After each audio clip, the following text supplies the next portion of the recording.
예수님의 첫 설교가 마가복음 1장 15절입니다. 우리 한번 찾아보겠습니다.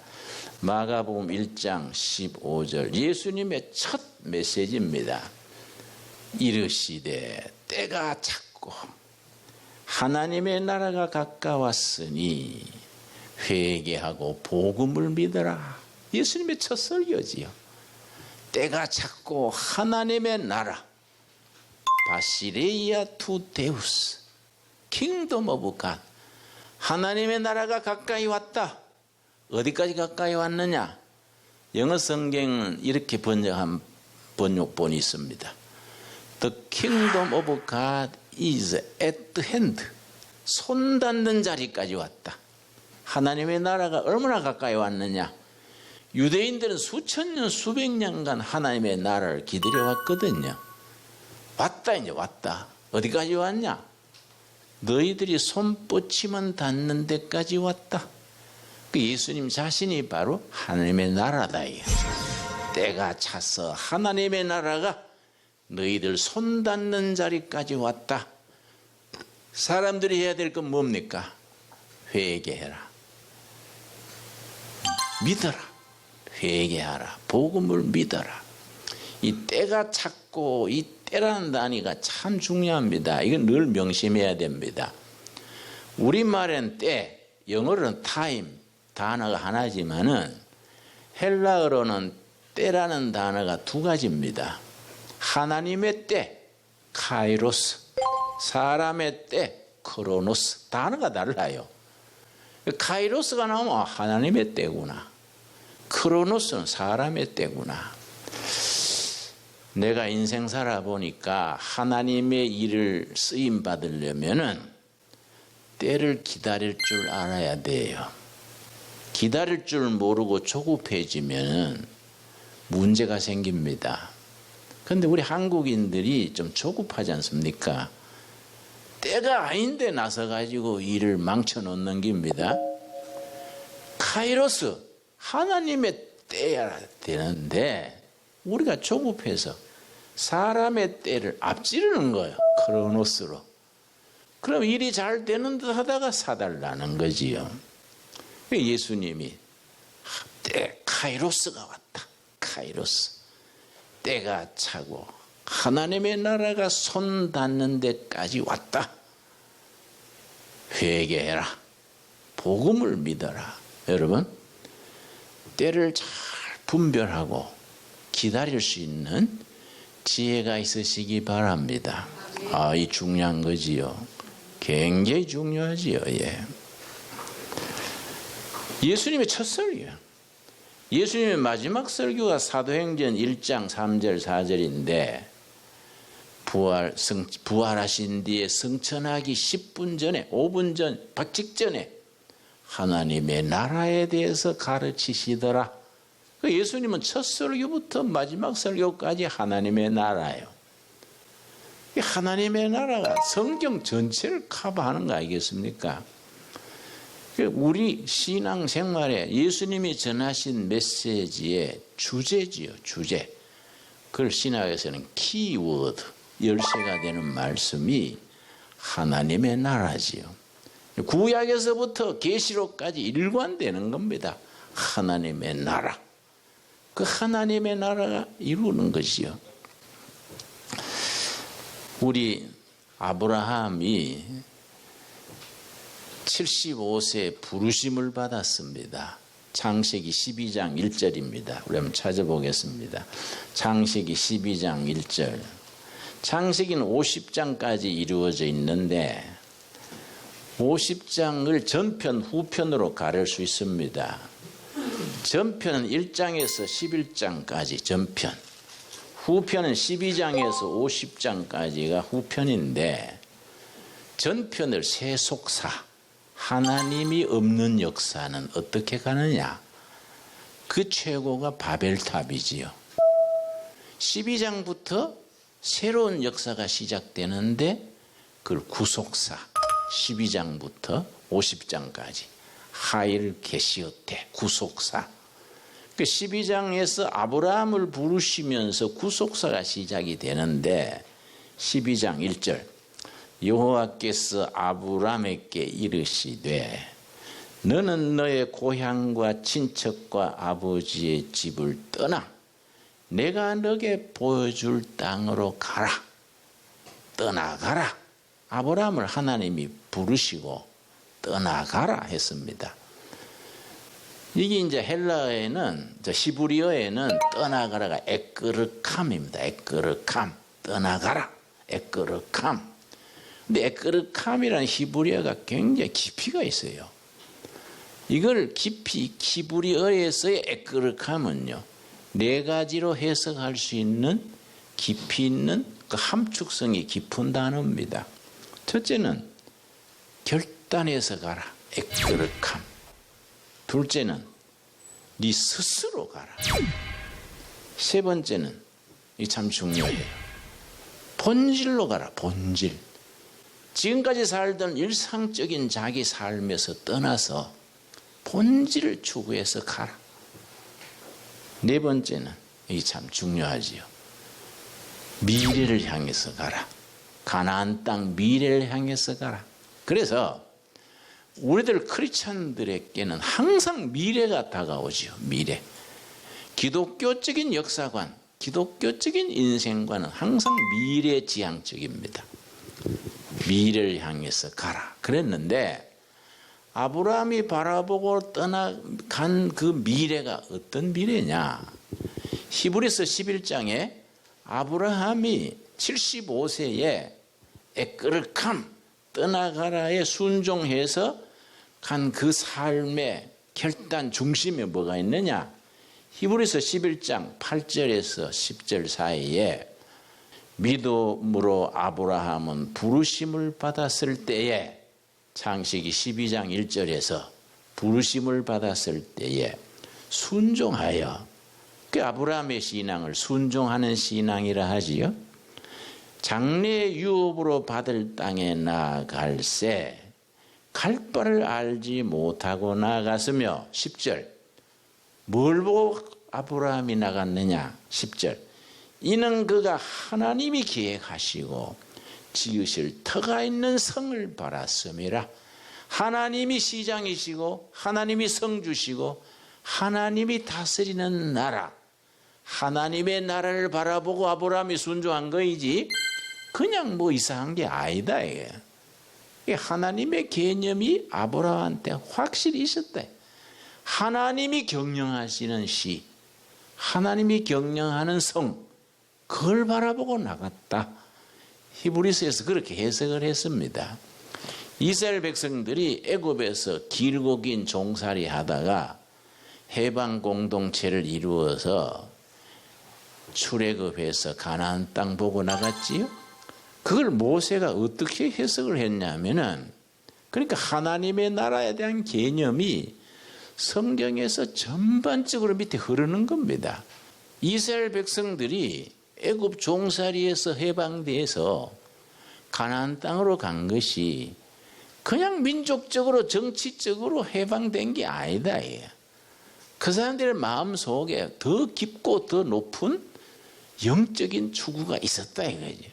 그걸 이제 출애굽기 15장을 홍해바다를 건넌 뒤에 승리의 노래거든요. 출애굽기 15장을 승리의 노래 그렇게 부릅니다. 승리의 노래 17절 주께서 백성을 인도하사 그들을 주의 기업의 산에 심으시리이다.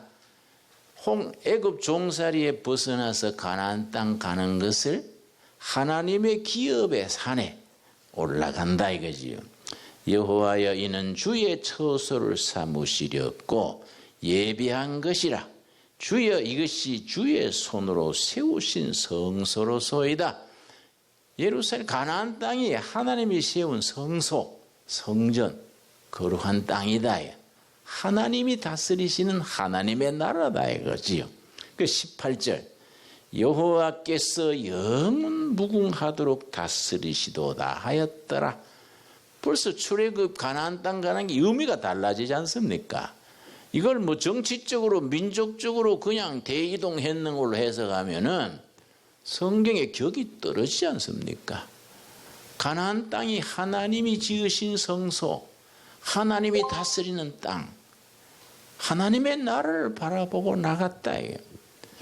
그런데 구약에서 정식으로 하나님의 나라란 말이 붙은 것은 다니엘서입니다. 다니엘서 2장 44절에 정식으로 나라란 말이 정식으로 나옵니다. 그동안에는 뭐 창세기에나 출애굽기에나 간접적으로 하나님의 나라의 의미가 이렇게 적혀 있는데 다니엘서에 가서 정식으로 나라라는 이름이 나옵니다. 44절.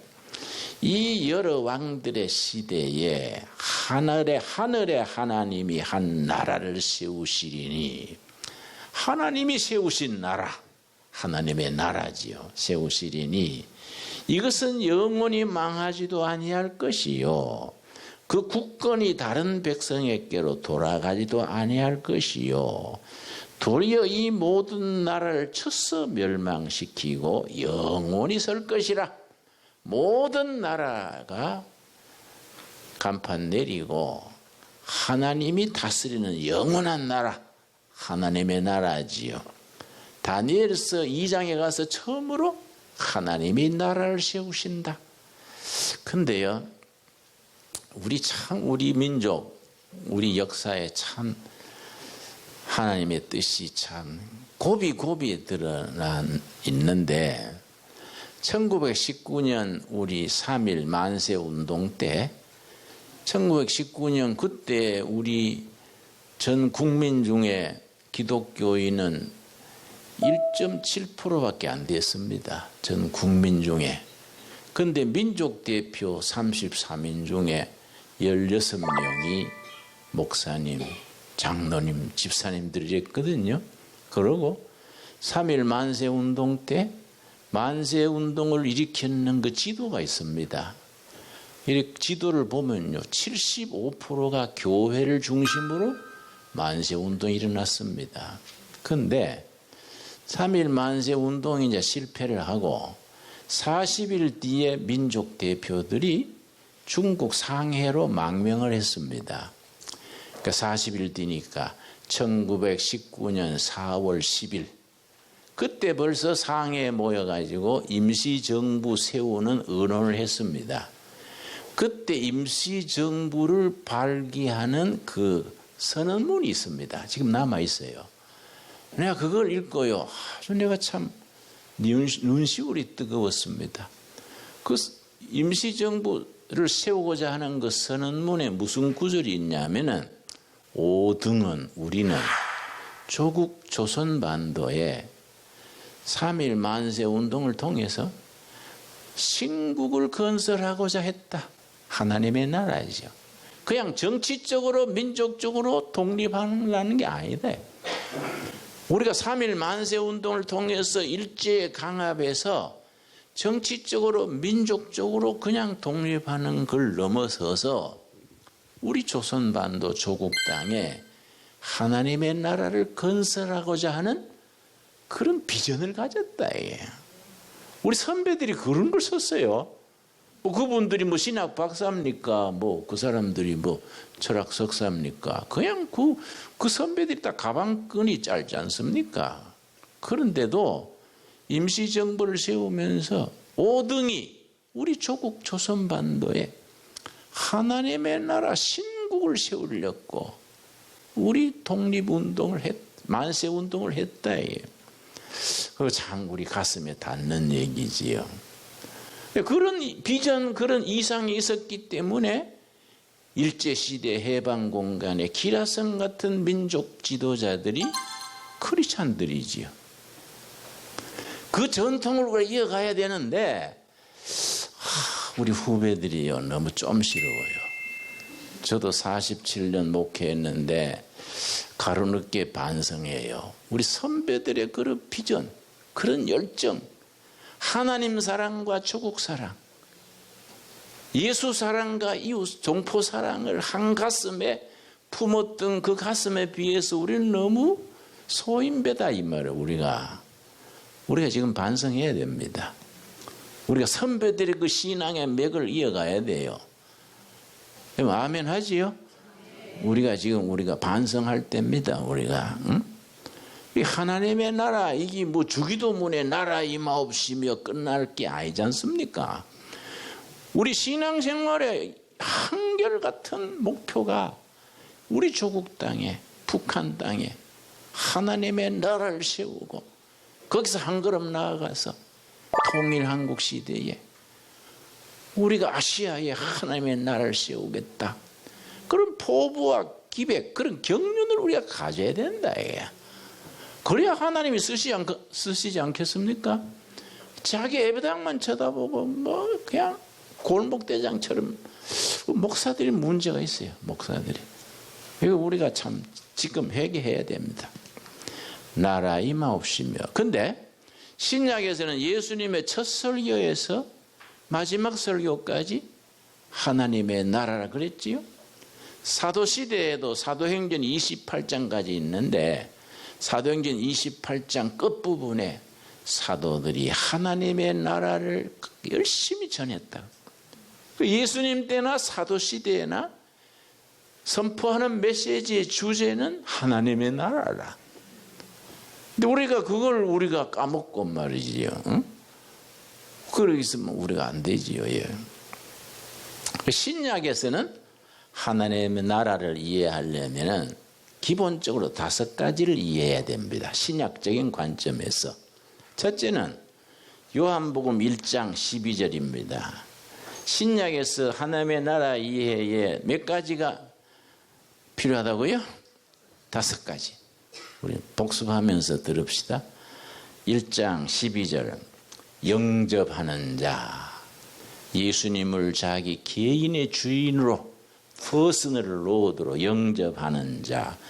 곧 그 이름을 믿는 자들에게는 하나님의 자녀가 되는 권세를 주셨으니 하나님 나라 시민권이지요. 하나님 나라 시민이 돼서 하나님의 자녀가 되는 권세를 줬다. 누구에게 줬느냐? 예수님을 평생의 주인으로 영접하는 자, 곧 믿는 자. 근데 영접한다는 말과 믿는다는 말의 시제가 다릅니다. 시제 아시지요? 우리 영문법 공부할 때 텐스. 시제가 다릅니다. 영접하는 자는 과거 완료, 믿는 자는 현재입니다. 현재. 과거에 예수님을 영접을 해서 지금까지 믿어와서 영접해서 지금 믿고 있는 자는 천국 시민, 하나님의 자녀가 된다. 첫째지요. 두 번째는 마태복음 18장입니다. 우리 천천히 찾겠습니다. 마태복음 18장 18절. 두세 사람이 내 이름으로 모인 곳에는 나도 그들 중에 있느니라. 신약에서 하나님의 나라를 이해하는데 두세 사람이 예수님의 이름으로 모인 곳, 그곳에 예수님이 계신다. 그것이 하나님의 나라가 된다. 가정예배, 구역예배, 직장예배, 두세 사람이 예수님의 이름으로 모여 있는 곳, 그것이 하나님의 나라예요. 여러분 가정에 가정예배 드리고 서로 기도 제목을 나누고 하나님의 나라가 여러분의 가정에 이루어지기를 바랍니다. 여러분 직장에서 점심시간 아주 짧은 10분이라도 모여서 회사 위에서 기도하고 개인 기도하고 그 자리에 하나님의 나라가 이루어지는 거 아니겠습니까? 이런 거 작지만은 실천해야 돼요. 그래야 구체적으로 크리스찬이 되는 거이지 뭐 이런 거 없이 그냥 뭐 세상에서 뭐 이것저것 하다가 주일날 예배 한번 보고 그 신앙생활이요 깊이 들어가지를 못해요. 자, 세 번째 에베소서 2장입니다. 에베소서 2장. 신약에서 하나님의 나라를 이해하는데 기본적으로 5가지. 에베소서 2장. 에베소서의 주제가 교회론입니다. 교회론. 에베소서를 잘 공부하면 교회 생활을 제대로 할 수 있다는 겁니다. 자, 에베소서 2장 20절 말씀. 2장 20절. 너희는 사도들과 선지자들의 터 위에 세우심을 입은 자라. 그리스도 예수께서 친히 모퉁이 돌이 되셨느니라. 우리 교회를 말하지요. 교회. 예수님이 모퉁이 돌이 되시는 교회. 장로교, 감리교, 성결교, 침례교, 교회지요. 교회. 교회가 하나님 나라의 중요한 부분이지요. 캐톨릭과 개신교가 교회에 대한 그 점이 하나님 나라와 교회에 대한 해석이 약간 차이가 있습니다. 캐톨릭에서는 교회 자체가 하나님의 나라로 인식합니다. 교회 자체가 하나님의 나라. 그런데 개신교에서는 그렇게 하기에는 문제가 너무 많지 않냐. 엉망인 교회가 얼마나 많냐. 그래서 개신교에서는 교회가 하나님 나라의 중요한 부분이다. 그렇게 해석을 좀 넓게 합니다. 나는 개신교 목사긴 하지만 또 우리 생각이 옳은 것 같아요. 하도 엉망인 교회들이 많으니까 뭔 하나님의 나라가 그렇게 엉망이 되겠습니까? 자, 21절. 그의 안에서 건물마다 서로 연결하여 주 안에서 성전이 되어가고, 하나님을 모시는 성전. 22절. 너희도 성령 안에서 하나님이 거하실 처소가 되기 위하여 그리스도 예수 안에서 함께 지어져 가느니라. 지어져 가는 하나님의 교회, 하나님의 나라지요. 네 번째, 우리 요한계시록 20장 6절입니다. 20장 6절. 이 첫째 부활에 참여하는 자들은 복이 있고 거룩하도다. 첫째 사망이 그들을 다스리는 권세가 없고 도리어 그들이 하나님과 그리스도의 제사장이 되어 1000년 동안 그리스도와 더불어 왕노릇하리라. 1000년 동안, 1000년왕국입니다. 1000년왕국. 1000년왕국 얘기 들으셨지요? 1000년왕국. 예수님이 왕중왕이 되시고 우리가 그 예수님을 보필해서 1000년간 다스리는 1000년왕국. 이 대단히 참 조심스러운 교리입니다. 그래서 요한계시록 20장에서 이단 사이비가 많이 나옵니다. 그 성경 전체 중에서 이단이 제일 많이 나오는 성경이 두 가지인데요. 다니엘서, 요한계시록. 그런데 이제 통일교회 같은 경우는 창세기 1장, 2장, 3장. 창세기 1장에서 3장 인류 타락 얘기를 엉뚱하게 해석을 해가지고 그래서 통일교회가 기반을 서 있지요. 그러니까 우리 특별히 개신교 전통은요, 우리 500년 전, 금년이 개혁교 종교개혁 500년째 아닙니까? 개신교 전통은 퓨리탄, 장로교, 침례교 그 전통은요, 폭넓은 독서, 폭넓은 이 식견을 바탕으로 해서 신앙 운동이 전개되어 온 겁니다. 그런 전통을 잘 이어갈 수 있게 되기를 바랍니다. 예. 자, 다섯 번째, 요한계시록 21장. 요한계시록 21장. 또 내가 새 하늘과 새 땅을 보니 처음 하늘과 처음 땅이 없어졌고 바다도 다시 있지 않더라. 또 내가 보매 거룩한 성 새 예루살렘이 하나님께로부터 하늘에서 내려오니 그 진짜 하나님의 나라지요. 천국이지요. 우리가 다 장차 천국에 가서 거기서 다시 만나게 될 줄 믿습니다. 한 사람도 뭐 빠질 사람 없지요? 혹시 뭐 나는 빠질란다 이런 사람 뭐 있어 없지요? 하나님 천국이죠. 천국. 이거 다 합쳐서 하나님의 나라인데 중요한 것은 우리 주기도문에 지금 현재 우리가 사는 삶의 현장에 나라에 임하옵시며 여기 하나님의 나라가 임해달라는 겁니다. 나 이런 구절 보면 흥분해. 멋있어요. 지금 대한민국에 내가 살아가는 삶의 현장에 우리 동네에 하나님의 나라가 임해달라는 거예요. 나라에 임하옵시며 이런 구절이 참 우리가 깊이 묵상해 보면요 가슴이 따뜻해 오는 거예요. 참 멋있다. 예.